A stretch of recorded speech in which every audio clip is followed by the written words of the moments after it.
আসসালামু আলাইকুম।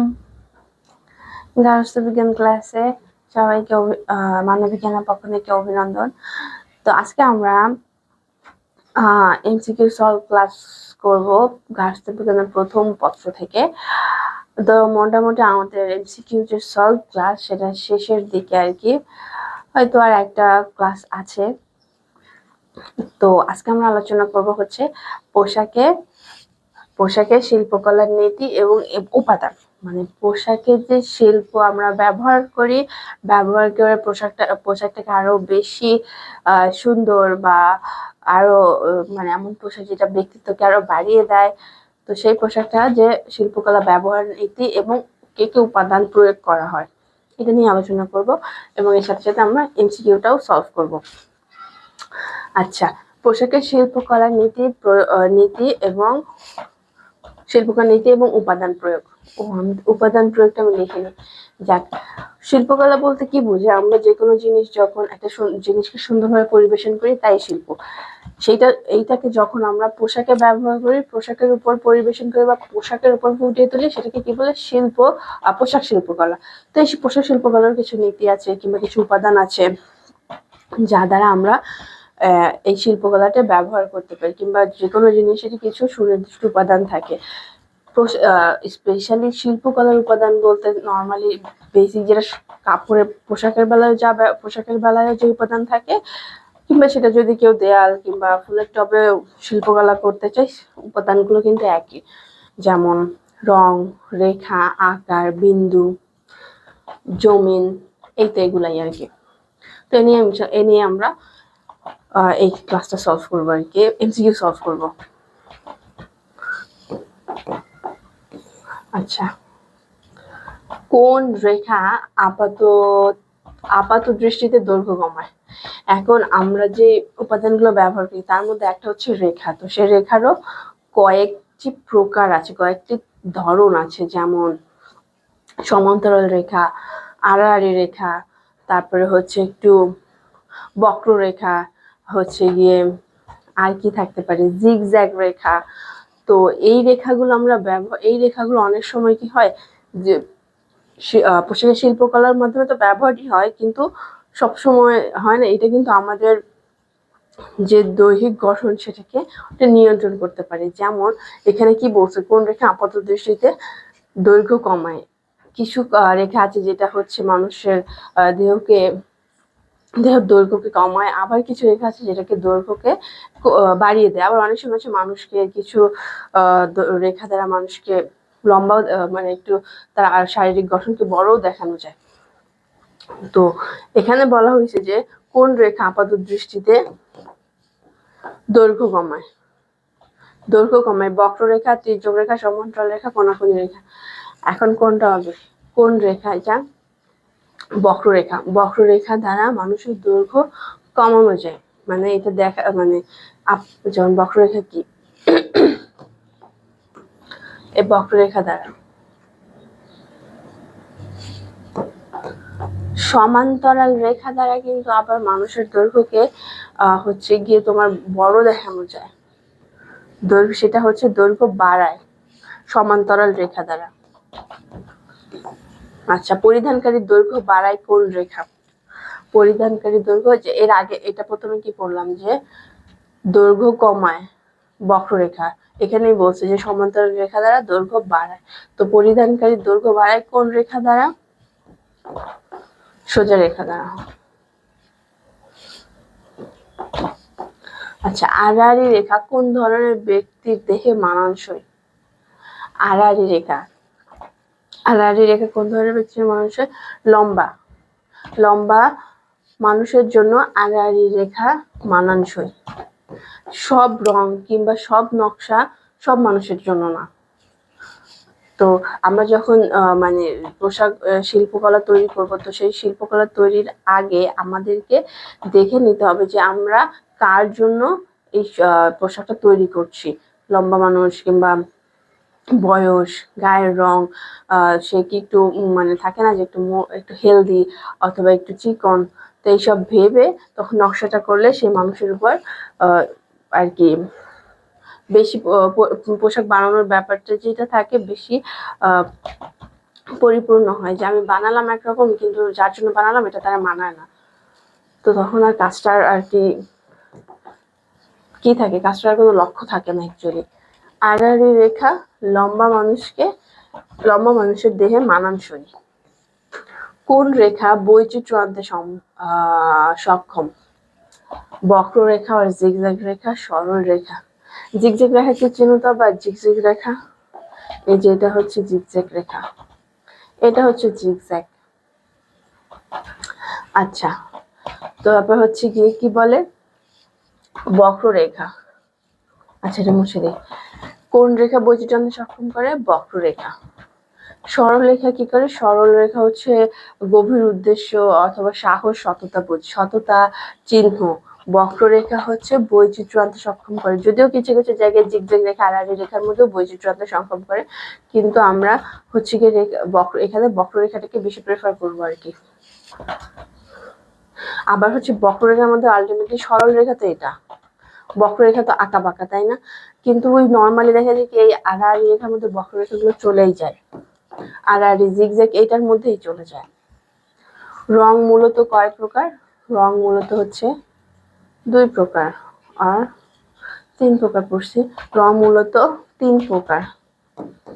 লাল রং মূলত 3 প্রকার: লাল, নীল, হলুদ। লাল, নীল, হলুদ।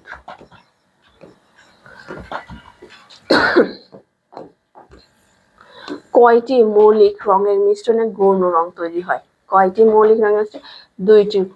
দুইটি মৌলিক রং, যে কোনো লাল নীল অথবা লাল হলুদ অথবা নীল হলুদ, এর দ্বারা যে কোনো 2টি মৌলিক রঙের মিশ্রণে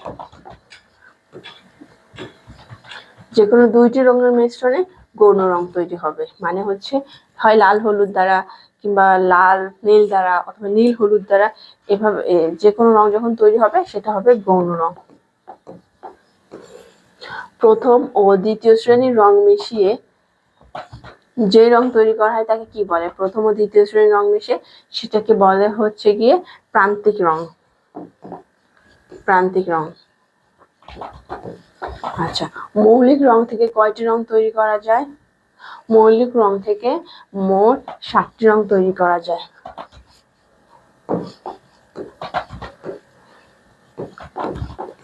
আচ্ছা, নীল এবং নীলের মিশ্রণে উৎপন্ন রংগুলো কি নামে পরিচিত? স্নিগ্ধ বর্ণ। মানে নীল কিন্তু আমাদের হচ্ছে গিয়ে মনের মধ্যে একটা স্নিগ্ধ ভাব থাকে, নীল একটি স্নিগ্ধতার প্রতীক। মনকে অনেক প্রফুল্ল করে কোন রঙের পোশাক? হলুদ রঙের পোশাক।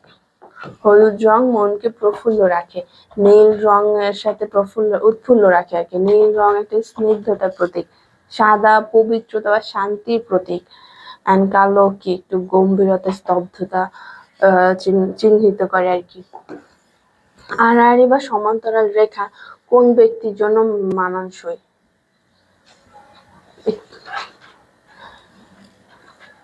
আড়াআড়ি রংটা আসলে কাদের বেলায় বেশি ব্যবহৃত হতে পারে? তো মোটা রোগের জন্য, আর বেটে একটু লম্বা অথবা যেমন এখানে কি বলছে এটা,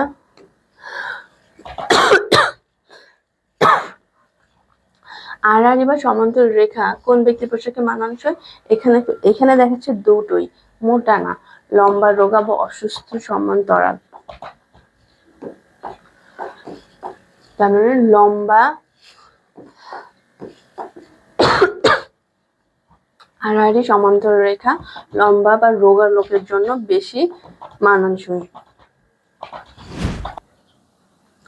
আচ্ছা, এরপর আছে তির্যক রেখা তীরের কলার মতো। ঊর্ধ্বমুখী, নিম্নমুখী, ঊর্ধ্বমুখী সোজা, নিম্নমুখী সোজা। তির্যক রেখা তীরের কলার মতো কি টাইপের হবে? এটা হচ্ছে গিয়ে ঊর্ধ্বমুখী বাঁকা,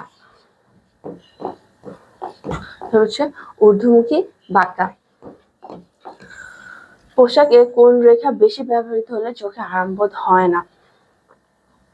জিগজ্যাগ রেখা, জিগজ্যাগ রেখা আর খাড়া, খাড়া রেখা যখন জিগজ্যাগ রেখা না, এটা হবে হচ্ছে খাড়া রেখা। পোশাকে যখন ওর জিগজ্যাগ রেখা, জিগজ্যাগ রেখা অ্যাকচুয়ালি জিগজ্যাগ রেখা যখন মানে অনেক অতিরিক্ত হবে, মানে এরকম এরকম বাঁকা কোনো কিছু যখন অতিরিক্ত এমন এমন হবে তখন কি সেটা আমাদের চোখে আরামবোধ হয় না আর কি। তো এটা হবে জিগজ্যাগ রেখা।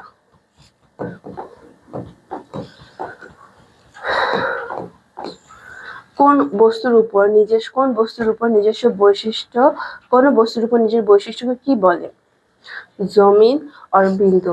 রেখা বা কিন্তু আকার না। হ্যাঁ, কোন বস্তুর নিজস্ব বৈশিষ্ট্যকে কি বলে? আকার বলে, কিংবা বিন্দু, রেখা।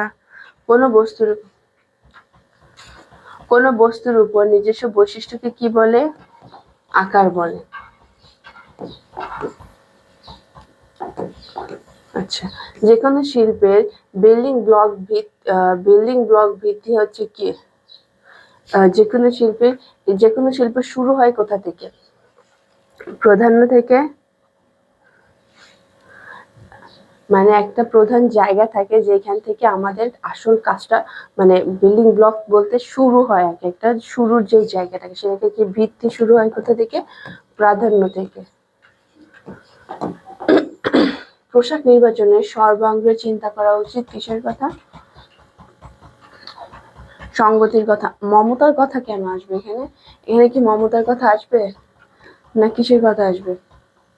পোশাক নির্বাচনে সর্বাঙ্গে চিন্তা করা উচিত, এটাই কিন্তু অ্যাকচুয়ালি কেউ যে এখানে তো এটা তো অ্যাকচুয়ালি কোথাও লাগে না। এগুলো কেন নির্বাচন? যখন আমরা মমতার কথা চিন্তা করব, মানে ড্রেসটা তাকে কেমন লাগবে কিংবা পোশাকটা তাকে কতটুকু মানাবে, এই জায়গা থেকে মমতার কথাটা আসে। এরপরে না এগুলো আসে আর কি। এগুলো হচ্ছে পরের কথা। প্রথমটা হচ্ছে যে আমাদের মমতার কথা। ভারসাম্য কত প্রকার? ভারসাম্য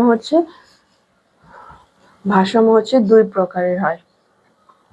প্রত্যক্ষ ভারসাম্য এবং অপ্রত্যক্ষ ভারসাম্য। শিল্পনীতি কোনটি?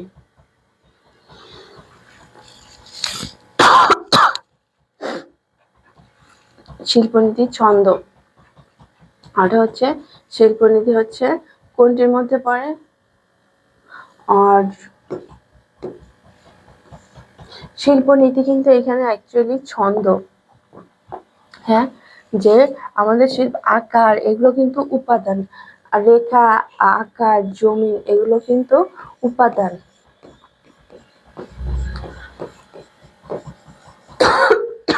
আর শিল্পনীতিটা হচ্ছে ছন্দ। আমাদের শিল্পনীতি কয়টি? সংগতি, ভারসাম্য, ছন্দ, প্রাধান্য, আরো 2টা আছে মেবি। তো আমাদের হচ্ছে গিয়ে শিল্পনীতি হচ্ছে 5টি। কোনটির প্রয়োগ ছাড়া শিল্প আকর্ষণীয় হয় না? শিল্পনীতি ছাড়া।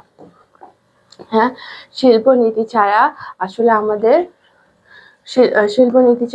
আমাদের শিল্প আকর্ষণীয় হয় না। আচ্ছা, পোশাকটির বোতামে কোন ধরনের নীতি প্রকাশ করা হয়েছে? সমতা। এটা কি হবে? সমতা। কেন হবে? মানে যে একটা সমানভাবে, যে একটা সমান্তরাল বিষয়, একটা এটা কিন্তু বিচ্ছিন্নভাবে নাই, একটা সমানভাবে জিনিসটা আছে। এই জন্য পোশাকটির বোতামে আমরা হচ্ছে সমতা নীতিটি লক্ষ্য করতে পারি। আচ্ছা, শিল্প পোশাকে কতভাবে প্রয়োগ করা হয়?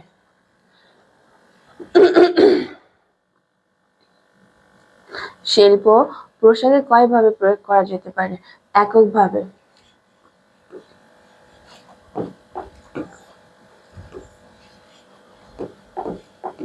শিল্পনীতি কয়টি ভাগে বিভক্ত? 5টি। শিল্পনীতি 4টি, 5। শিল্পনীতি আসলে কয়টি ভাগে বিভক্ত? 5টি নীতিতে। যে কি বললাম, ভারসাম্য, তারপর হচ্ছে ছন্দ, মিল, প্রাধান্য, সঙ্গতি। কেন্দ্র স্থির রেখে যখন দুই দিকে সম ওজনের বস্তু সামগ্রী সম ওজনের বস্তু সামগ্রী রাখা হয় তখন তাকে কি বলে? সমতা। তখন তাকে সমতা বলে। যখন দুই দিকে আর সমতার ভারসাম্যতা একই, তাই না, তখন তাকে সংগতি বলে। তখন তাকে সংগতি বলে। দুই দিকে কেন্দ্রে স্থির করে যখন দুই দিকে দূরত্বে সম ওজনের বস্তু সামগ্রিকভাবে রাখা হয় সেটাকে তখন সংগতি বলে। পোশাকের ক্ষেত্রে সংগতি বলতে পোশাকের একটি অংশের সাথে অন্য অংশের কি বোঝায়? সমন্বয়কে বোঝায়। পোশাকে যখন সংগতি করব আমরা তখন হচ্ছে গিয়ে একটি সংগতি বলতে পোশাকে একটি সমন্বয়।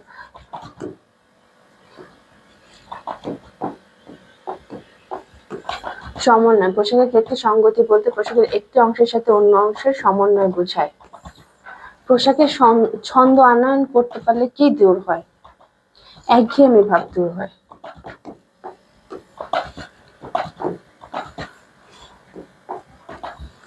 পোশাকে কয়টি পদ্ধতিতে ছন্দ আনা যায়? পোশাকের ছন্দ আনতে আমাদের আমরা কয়টি রাখতে পারি? 3টি। 3টি উপায়ে আমরা পোশাকের ছন্দ ফিরিয়ে আনতে পারি।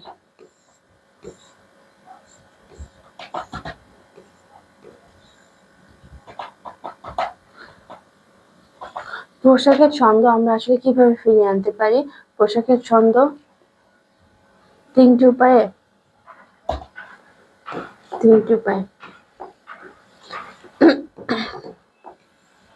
পোশাকের একটি সম্পূর্ণ অংশের সাথে অথবা যে কোনো অংশের সাথে অন্য অংশের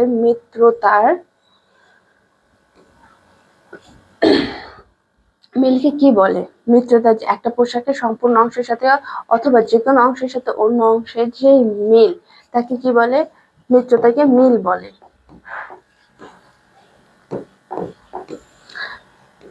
শিলা নিজের পোশাক নিজেই ডিজাইন করে, তারপর পোশাকের মধ্যে এক্স নামক বিষয়টি লক্ষ্য করা যায় যার শুরু ও শেষ একই গতিতে রয়েছে। এটাকে কি বলে? সমতা, ছন্দ, মিল, প্রাধান্য। আমরা কি বলবো এটাকে? সে যে ড্রেসটা তৈরি করেছে সেটাই কি লক্ষ্য করা যায়? শুরু ও শেষ একই গতিতে হয়েছে। এখানে কি সমতা হয়েছে? আর ছন্দ হয়েছে।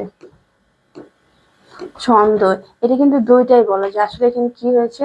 এখানে হচ্ছে মিল রয়েছে, কিংবা আমাদের হচ্ছে গিয়ে যে একটার সাথে যে আরেকটা মিল থাকে সেটাই রয়েছে।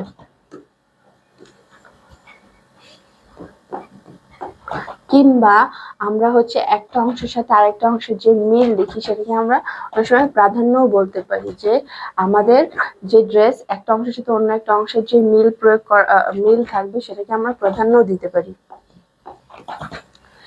আচ্ছা, লিসা তার সাদা রঙের কামিজের বুকের অংশ কালো রঙের সুতার কাজে ইয়োগ বসায়, এতে তার জামাটি বেশ সুন্দর আকর্ষণীয় দেখায়।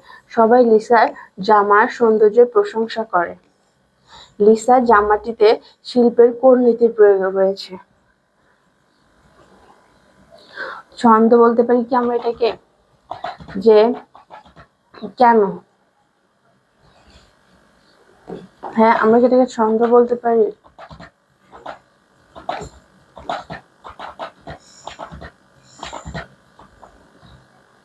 প্রাধান্য বলতে পারি, যে সে যে কোনো একটা জায়গা থেকে তার কাজটি শুরু করেছে, এটাকে আমরা কি বলতে পারি? প্রাধান্য বলতে পারি। যে কোনো একটা অংশকে সে ইয়োগ বসিয়ে সেই জায়গাটার সৌন্দর্য বাড়িয়েছে।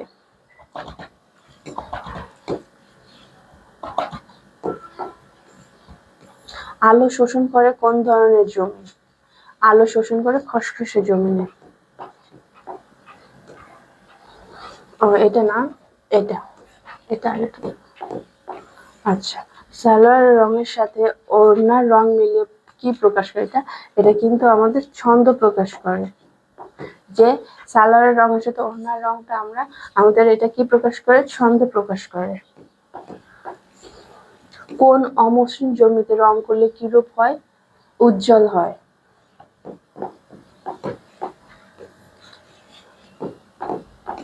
আচ্ছা, পোশাক কোন শিল্পের অন্তর্গত?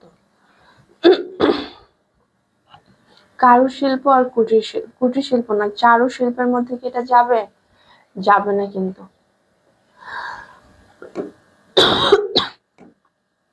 এখানে কি দেখাইছে?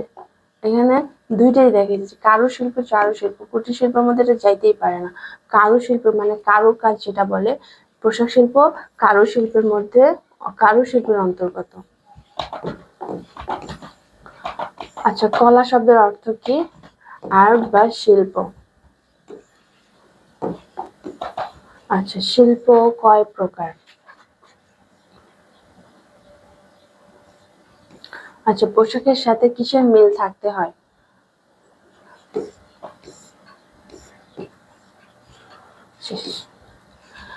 আচ্ছা, এই ছিল আমাদের হচ্ছে আজকের পোশাকের শিল্পকলার নীতি উপাদান নিয়ে আলোচনা। তো আমরা ইনশাল্লাহ খুব শীঘ্রই একটা বেসিক ক্লাস নিব এর উপরে। বাকিটা ইনশাল্লাহ তোমাদের ক্লিয়ার হয়ে যাবে। তো আজকের মতো এখানেই শেষ।